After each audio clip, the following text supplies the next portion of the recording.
Oke teman-teman ya, Assalamualaikum warahmatullahi wabarakatuh. Jadi kita malam ini akan membahas mengenai hak asuh anak. Hak asuh anak pasca perceraian ya, seperti yang kita ketahui bersama bahwa Mbak Imbong dan Paula saat ini sedang berproses ya gugatan perceraian ini di Pengadilan Agama Jakarta Selatan. Saya kok yakin kalau proses cerainya itu akan berjalan dengan lancar. Karena apa? Saya yakin Paula Verhoeven tidak keberatan terkait dengan perceraian. Yang jadi masalah adalah hak asuh anak. Ya, hak asuh anak. Hak asuh anak seperti yang dikabarkan ya oleh pengacara Mbak Imbong mengatakan bahwa eh, eh, menuntut hak asuh anak, ya kan? Menuntut hak asuh anak dulu. Menuntut hak asuh anak. Ketika menuntut hak asuh anak, aturannya jelas ya, aturannya jelas. Di Undang-Undang Pernikahan ya, Undang-Undang Pernikahan mengatakan bahwa anak yang masih di bawah umur akan ke ibunya, gitu ya, teman-teman ya. Ke ibunya, itu pasti teman-teman, pasti.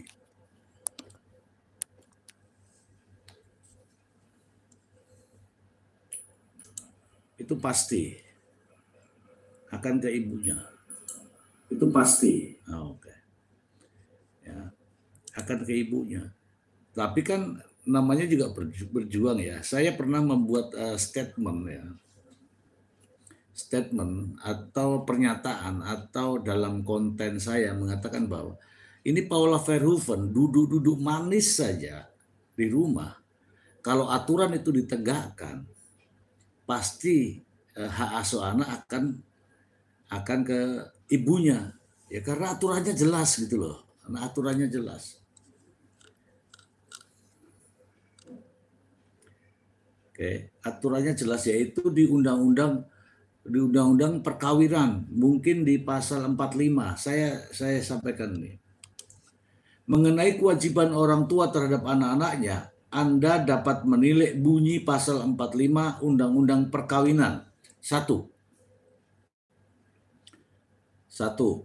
Kedua orang tua wajib memelihara dan mendidik anak-anak mereka sebaik-baiknya. Dua, kewajiban orang tua yang dimaksud ayat 1 pasal ini berlaku sampai anak itu kawin atau dapat berdiri sendiri. Kewajiban mana berlaku terus meskipun perkawinan antara keduanya putus. Yang dimaksud anak pasal 1 angka 1 Undang-Undang Nomor 35 tahun 2014 menegaskan anak adalah seseorang yang belum berusia 18 tahun, termasuk anak yang masih dalam kandungan. Hak asuh anak dalam perceraian. Selanjutnya dikenal pula istilah kuasa asuh, yakni kekuasaan orang tua untuk mengasuh, mendidik, memelihara, membina, melindungi, dan menumbuh kembangkan anak sesuai dengan agama yang dianutnya dan sesuai dengan kemampuan, bakat, serta minatnya. Adapun salah satu masalah yang sering muncul dari perceraian adalah mengenai hak asuh anak. Siapa yang paling berhak atas hak asuh anak jika perkawinan orang tua putus karena bercerai? Ini menjadi pertanyaan. Banyak dari teman-teman yang selalu bertanya, bagaimana tentang hak asuh anak? Mbak Imbong menuntut hak asuh anak ini di Pengadilan Agama Jakarta Selatan agar hak asuh anak jatuh pada dirinya. Itu sah-sah saja. Banyak suami, mantan suami yang mendapatkan hak asuh anak, tetapi ada pengecualian. Jika istri berperilaku buruk, istri sedang dalam permasalahan hukum, ya salah satunya di penjara, ya. Kemudian istri tidak mampu memberikan nafkah, ya secara finansial kurang, tetapi tidak dalam kondisi di Paula Verhoeven. Kalau 3 persoalan itu tidak bisa dipenuhi, maka hak asuh anak pasti akan jatuh ke ibunya gitu loh.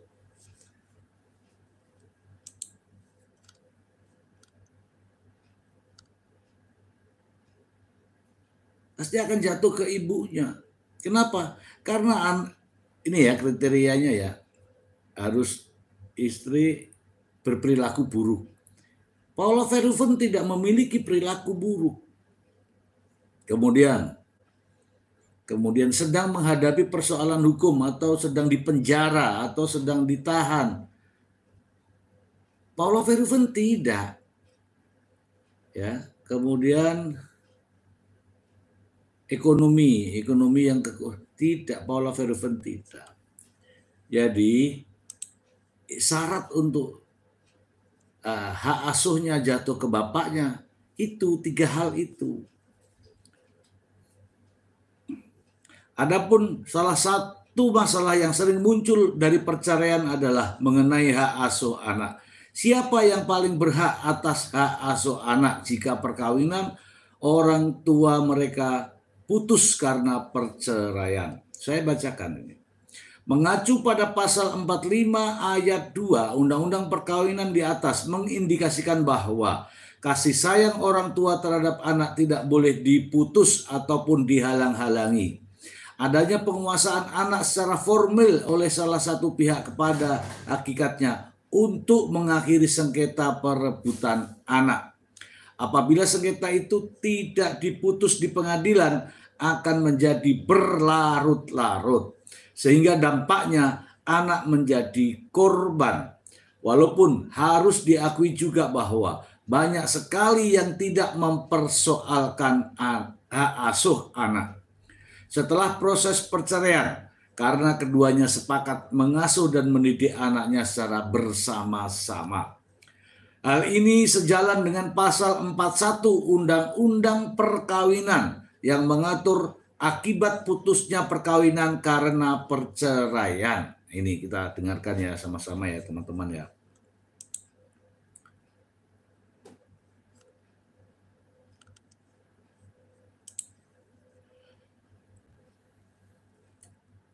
Satu, baik ibu atau bapak tetap berkewajiban memelihara dan mendidik anak-anaknya semata-mata berdasarkan kepentingan anak.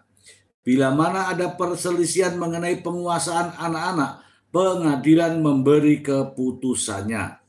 2. Bapak yang bertanggung jawab atas semua biaya pemeliharaan dan pendidikan yang diperlukan anak itu. Bila mana bapak dalam kenyataannya tidak dapat memenuhi kewajiban tersebut, pengadilan dapat menentukan bahwa ibu itu ikut memikul biaya tersebut. 3. Pengadilan dapat mewajibkan kepada bekas suami untuk memberikan biaya penghidupan dan atau menentukan sesuatu kewajiban bagi bekas istri. Mengenai hak asuh anak, Undang-Undang Perkawinan tidak mengatur secara khusus siapa yang berhak mendapatkan hak asuh anak atas anak yang belum berusia 12 tahun, melainkan hanya mengatur hak asuh anak pasca bercerai. Kedua belah pihak tetap wajib memelihara dan mendidik anak-anaknya. Dan jika ada perselisihan hak asuh anak, pengadilan yang akan memberi keputusan. Peraturan mengenai hak asuh anak dalam perceraian lainnya ada di dalam putusan Mahkamah Agung nomor 102K/1973. Dalam putusan ini juga dikatakan bahwa dalam penentuan pemberian hak asuh anak dalam perceraian haruslah mengutamakan ibu kandung. Saya bacakan lagi ya. Dalam putusan ini juga dikatakan bahwa dalam penentuan pemberian hak asuh anak dalam perceraian haruslah mengutamakan ibu kandung. Terlebih lagi untuk hak asuh anak yang masih di bawah usia 12 tahun ke bawah. Hal ini ditetapkan dengan melihat kepentingan anak yang membutuhkan sosok ibu. Dengar baik-baik ini teman-teman ya. Mungkin yang suka nyeloteh-nyeloteh bahwa hak asuh anak, ya ada kan beberapa yang ngomong bahwa kewajiban hak asuh ke bapaknya. Tidak. Secara normatif hak asuh anak akan jatuh kepada ibunya jika anak itu usianya masih di bawah umur. Masih di bawah umur. Ya, seperti yang dialami oleh Mbak Imbong dan Paula Verhoeven. Anak-anaknya masih balita. Masih balita. Ini saya bacakan. Hal ini ditetapkan dengan melihat kepentingan anak yang membutuhkan sosok ibu. Ya, ini saya live ya, saya live. Jadi saya tidak mungkin berbicara salah yang diedit-edit. Ya, ini live. Jadi apa yang saya sampaikan adalah kebenaran teman-teman. Silakan teman-teman ya, jangan lupa di share. Ini saya kasih tahu lagi nih. Meski begitu, pemberian hak asuh anak kepada sang ayah juga bisa saja terjadi dalam perceraian. Pasal 156 huruf C KHI, kompilasi hukum Islam, menjelaskan bahwa seorang ibu bisa kehilangan hak asuh anak sekalipun masih di bawah usia 12 tahun apabila ia tidak bisa menjamin keselamatan jasmani dan rohani anak. Bila demikian, atas permintaan kerabat bersangkutan, pengadilan agama dapat memindahkan hak asuh pada kerabat lain. Itu masih ke kerabat lain, belum langsung ke ayah. Hak asuh anak menurut kompilasi hukum Islam.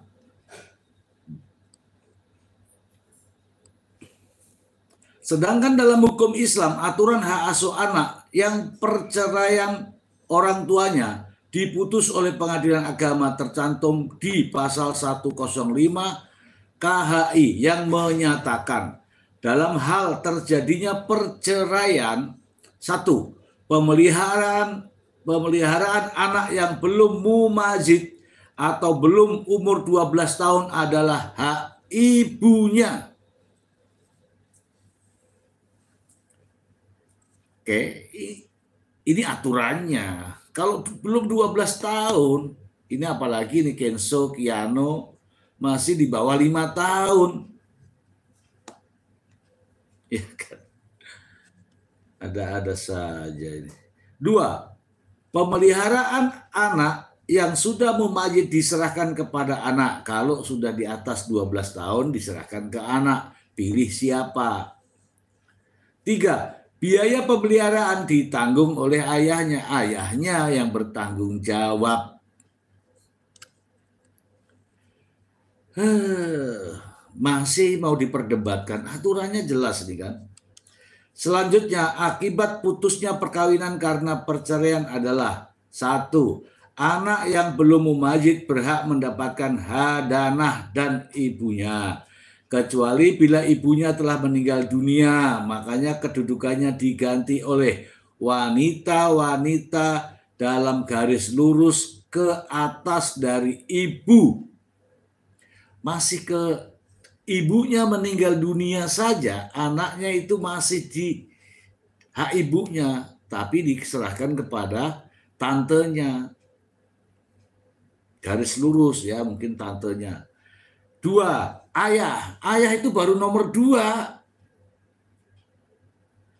3. Wanita-wanita dalam garis lurus ke atas dari ayahnya. 4. Saudara perempuan dari anak yang bersangkutan. 5. Wanita-wanita kerabat sedarah menurut garis samping dari ayah. Tuh, baru urutannya ke situ. Anak yang sudah mumajis berhak memilih untuk mendapatkan hadanah dari ayah atau ibunya. Apabila pemegang hadanah ternyata tidak dapat menjamin keselamatan jasmani dan rohani anak, meskipun biaya nafkah dan hadanah telah dicukupi, maka atas permintaan kerabat yang bersangkutan, pengadilan agama dapat memindahkan hak hadanah kepada kerabat lain yang mempunyai hak hadanah pula. 4. Semua biaya hadanah dan nafkah anak menjadi tanggung jawab ayah menurut kemampuannya, sekurang-kurangnya sampai anak tersebut dewasa dapat mengurus diri sendiri, yaitu 21 tahun, teman-teman. 21 tahun baru bisa.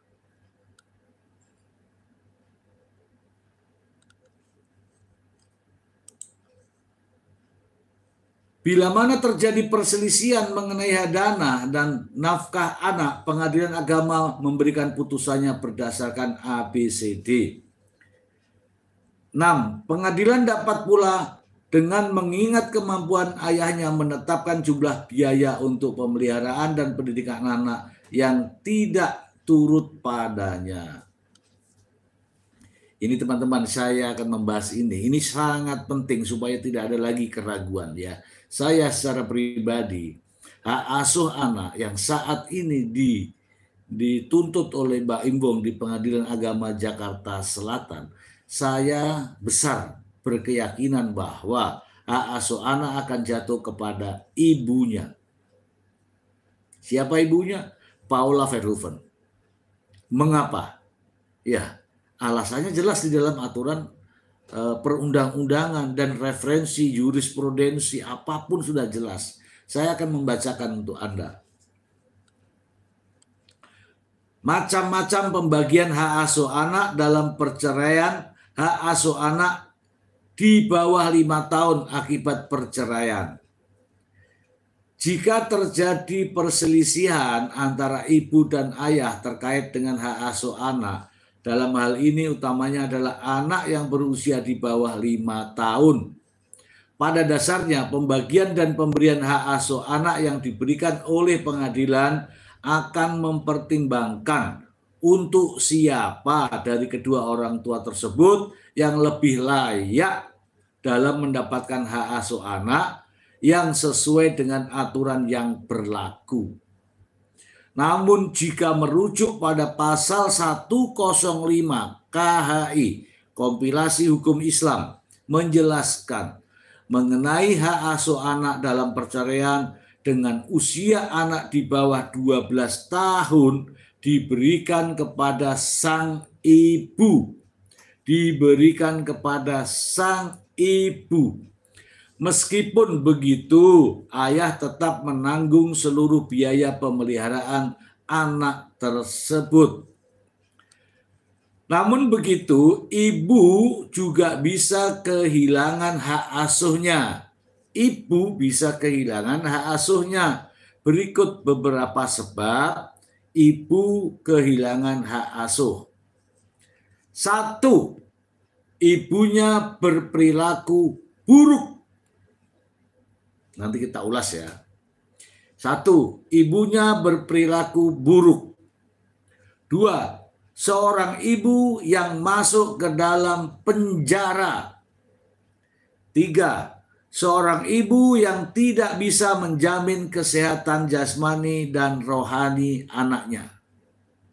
3. Ibunya berperilaku buruk, sedang di penjara, atau tidak bisa menjamin ya nafkah jasmani, kesehatan jasmani dan rohani. Pertanyaannya sekarang, apakah Paula Verhoeven memiliki perilaku buruk? Jelas tidak. Perilaku buruk di sini adalah sering mabuk-mabukan, sering berjudi, terjun di dunia malam. Itu ya. Itu yang dikatakan perilaku buruk. Orang yang main judi itu perilaku buruk. Mabuk-mabukan itu perilaku buruk. Seorang ibu loh. Kemudian berjudi. Ya. di penjara dan sebagainya. Oke ya. Sebab tersebut juga bisa menjadi sebab-sebab hak asuh anak dari ibu beralih ke ayah. Beralih ke ayah itu kalau ibunya itu berperilaku buruk, sedang di penjara, atau tidak mampu secara finansial. Baru bisa dialihkan ke bapaknya. Itu. Hak asuh anak perempuan. Bagaimana dengan hak asuh anak perempuan dalam perceraian? Dasar hukum yang digunakan dalam menentukan hak asuh anak perempuan masih sama halnya dengan hak asuh anak di bawah 5 tahun. Di mana jika anak perempuan tersebut masih berusia di bawah 12 tahun, maka sang ibulah yang berhak mendapatkan hak asuh tersebut. Namun jika anak perempuan tersebut telah berusia 12 tahun ke atas, maka anak tersebut berhak menentukan orang tua yang pantas dalam pengasuhnya. Itu. Hak asuh anak jika istri minta cerai. Macam-macam hak asuh anak dalam perceraian lainnya adalah hak asuh anak jika istri menggugat cerai. Lantas bagaimana dengan hak asuh anak jika istri minta cerai? Benarkah ibu yang mendapatkan hak asuh anak? Jawaban singkatnya masih terpaku pada peraturan yang sama. Intinya sama. Kalau masih 12 tahun, di bawah 12 tahun, ya ibunya. Ini yang berikutnya nih, yang berikutnya ini sangat penting nih teman-teman. Ini yang sangat penting. Hak asuh anak jika istri terbukti selingkuh. Hak asuh anak dalam perceraian disebabkan jika istri terbukti selingkuh akan menyebabkan hilangnya hak ibu dalam mengasuh anak tersebut. Pasalnya, jika berselingkuh dan terbukti di pengadilan, si ibu dinilai gagal menjadi seorang ibu seperti yang tertuang pada Pasal 34 ayat 2 Undang-Undang Perkawinan. Nah, ini yang jadi masalah, ini yang jadi objek hukum di Pengadilan Agama Jakarta Selatan. Mbak Imbong menuduh istrinya selingkuh, kemudian gugat cerai dan menuntut hak asuh anak. Ini kalau bisa dibuktikan perselingkuhannya, baru hak asuhnya hilang. Kalau tidak bisa dibuktikan, hak asuhnya kembali. Ya seperti disampaikan oleh Paula Verhoeven bahwa dia tidak selingkuh dan narasi selingkuh itu tidak benar.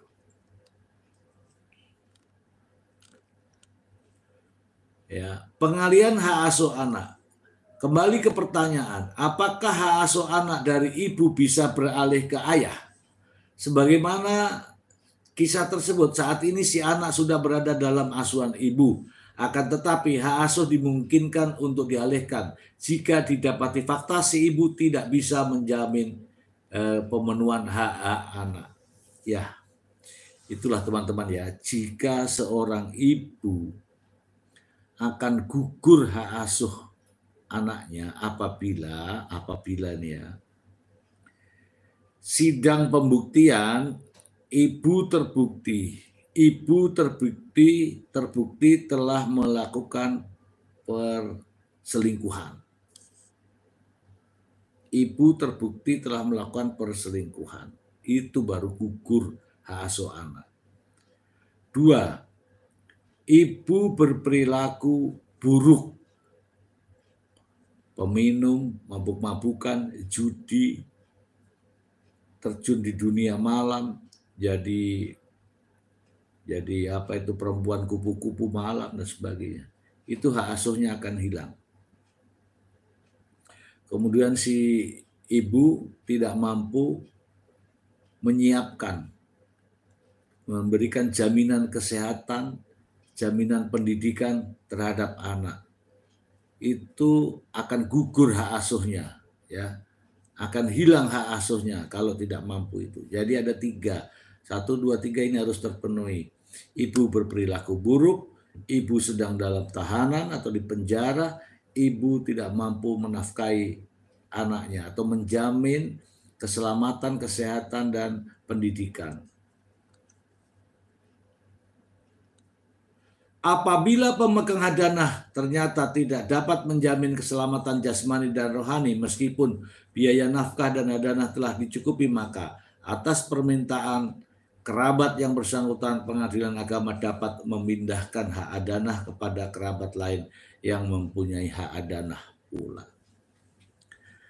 Oke teman-teman, jadi apa yang saya sampaikan malam ini live teman-teman. Jadi apa yang saya sampaikan tidak akan diedit karena ini live. Jadi hak asuh anak yang saat ini sedang dalam proses gugatan perceraian dan tuntutan hak asuh anak di Pengadilan Agama Jakarta Selatan yang dilakukan oleh Baim Bom terhadap Paula Verhoeven. Jika Paula Verhoeven terbukti melakukan selingkuh, maka hak asuh anak akan jatuh kepada ayahnya atau papahnya. Itu satu. Dua, jika Paula Verhoeven memiliki perilaku buruk, seperti saya sudah jelaskan tadi, maka akan jatuh kepada bapaknya. Jika Paula Verhoeven sedang dipenjara, maka hak asuh anak akan jatuh kepada bapaknya. Jika dalam perhitungannya Paula Verhoeven tidak mampu menjamin keselamatan dan kesehatan anaknya, maka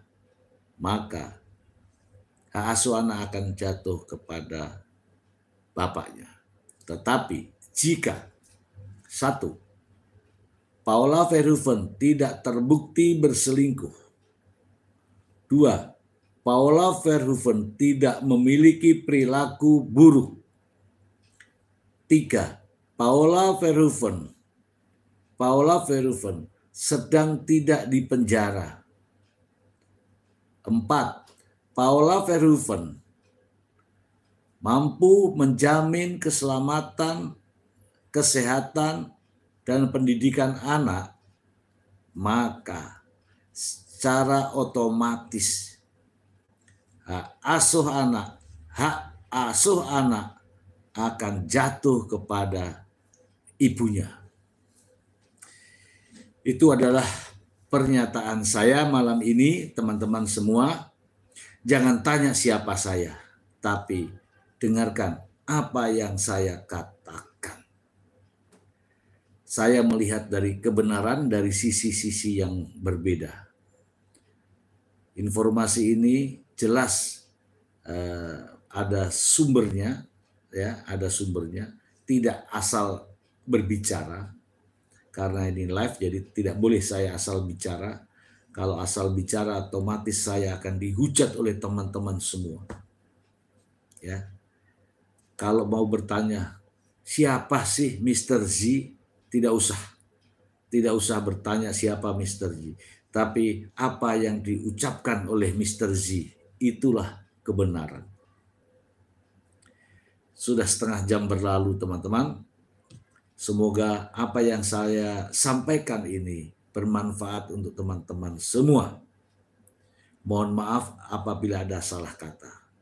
Tidak ada niat untuk memberikan kebohongan, tetapi niat yang ada di sini adalah memberikan edukasi yang terbaik buat kita semua. Semoga bermanfaat. Terima kasih. Wassalamualaikum warahmatullahi wabarakatuh.